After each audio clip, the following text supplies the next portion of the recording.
Well, I'll tell you my research story, which was I was 23 years old, and I was afraid that I wasn't going to be able to pull off I think I was supposed to be a 17-year-old high school student. I hadn't been in high school for many, many years.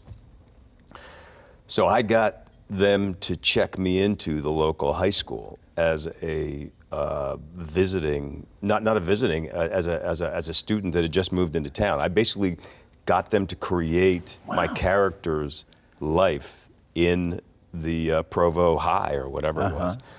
And I went and had that same experience for a day. The only people that knew that I wasn't, that I was an actor was the principal and maybe the guidance counselor or something like that. How extraordinary.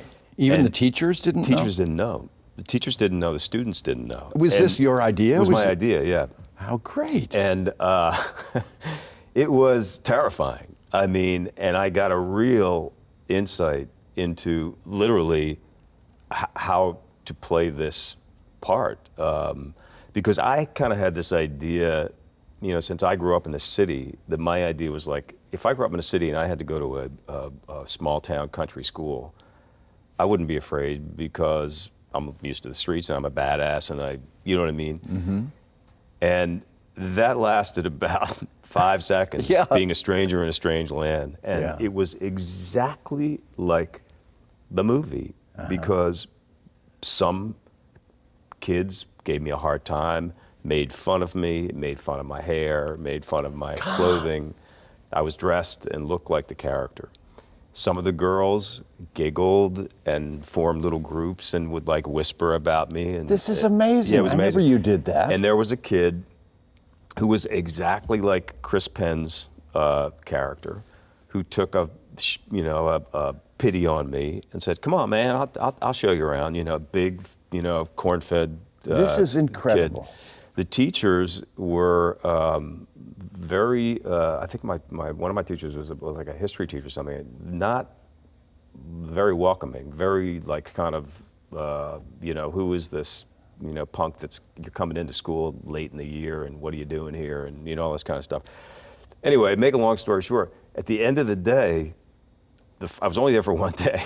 At the end of the day, the crew showed up for a scout. Yeah, because that's where we ended up shooting. It was the same high school we shot in. And I was like, oh, thank God you're here. My people. My people. Well, I would love to think that has something to do with how good the film is. I mean, it's for both of us, it's our teeny bopper film. Definitely. But there is real substance to Footloose, and Diane and I took it very seriously. But I think the way I have responded to challenges, to moments when, very early on, I couldn't get acting work. I mean, that, of course, was tough. Before, I had an interesting, privileged upbringing as an actor. I grew up in a theater family. My father was a regional theater producer and director, and he hired me at McCarter Theater. He was running McCarter Theater in Princeton for a year, my first professional year after coming back from England, from drama school. I said, Dad, I can't work for you anymore. I got to go to New York and do this on my own. And I could not buy an acting job. I just couldn't get going. Curiously, I was doing fine as a director because I had directed for him too. But I didn't want to direct. I still wanted acting. And I finally got hired to be the associate artistic director at Baltimore Center Stage. And I accepted. So I just gave up. You were running Center Stage? No. 2 weeks later, I got a job offer from Long Wharf to be for a whole season at Long Wharf. Just the job I'd always wanted. Wow. Long Wharf Theater. What year was that? 72. Oh, wow.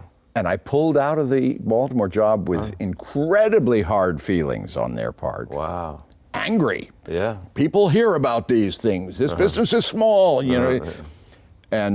But off I went to Long Wharf with my tail between my legs to finally act away from my father. And the second play I did at Long Wharf was The Changing Room.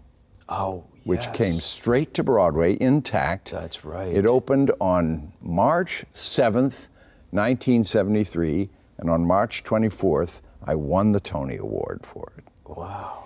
And I've been sort of kissed by good fortune ever Oh my since. gosh. I really, I forgot that I've not story. really had terrible job fears. You know, there have been rare periods when I have been out of work and anxious about it. Did your father look at Long Wharf as a competition? I think he may have. He was kind of tight-lipped about that. But I do think he understood that I really had to get away from him, as much as I loved him and owed him so much. And he was enormously proud of what I did. The tricky thing was his own career was failing just as mine took off. And we never talked in those terms. But it was tough for me. Yeah, I would think so.